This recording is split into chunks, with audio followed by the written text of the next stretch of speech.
Kanchiyar Swaraj sign public സ്കൂളിൽ സ്വാതന്ത്ര്യദിനാഘോഷം സംഘടിപ്പിച്ചു. വിദ്യാർത്ഥികളുടെ പ്രച്ഛന്നവേഷ മത്സരമാണ് ആഘോഷ ദിനത്തിൽ ശ്രദ്ധേയമായത്.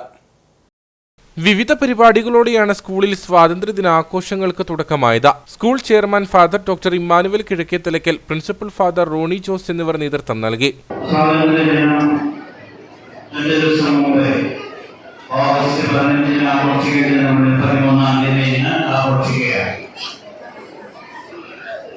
നമ്മളെല്ലാവരും സഹോദരങ്ങളാണെന്നും ഐക്യമുള്ള സഹോദരങ്ങളാണെന്നും സ്നേഹമുള്ള സഹോദരങ്ങളാണെന്നും നമ്മളൊന്നിച്ചൊരു രാജ്യമായിരിക്കുക വളരെ നല്ലൊരു അനുഭവമാണല്ലോ, വലിയ ഐക്യത്തിന്റെ ശക്തിയുടെ അനുഭവമാണെന്ന് നമുക്ക് തോന്നുന്ന ദിവസങ്ങളിലാണ് നമ്മളിപ്പോൾ ജീവിച്ചുകൊണ്ടിരിക്കുക.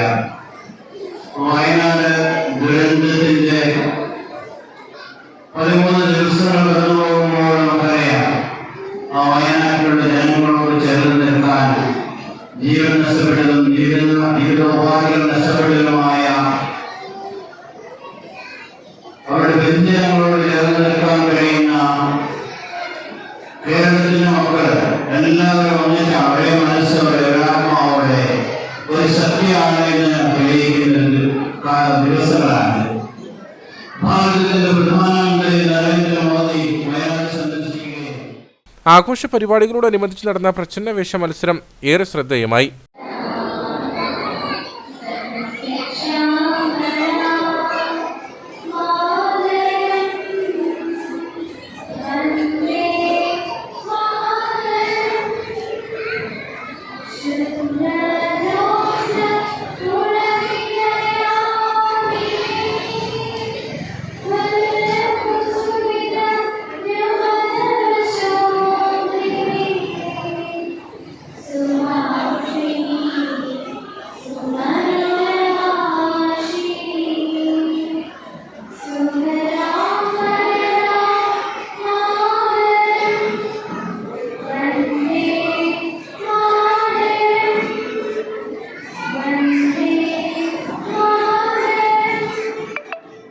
നൂറിലധികം കൊച്ചുകുട്ടികൾ പ്രച്ഛന്നവേഷത്തിൽ അരങ്ങിലെത്തി. ഗാന്ധിജി, നെഹ്റു, സുഭാഷ് ചന്ദ്രബോസ്, ഝാൻസി റാണി തുടങ്ങിയ ധീരയോദ്ധാക്കളുടെ ജീവിതവും ത്യാഗവും അനുസ്മരിച്ചാണ് പ്രച്ഛന്നവേഷ മത്സരം സംഘടിപ്പിച്ചത്. മാതാപിതാക്കൾ, അധ്യാപകർ തുടങ്ങിയവർ പരിപാടിയിൽ പങ്കെടുത്തു.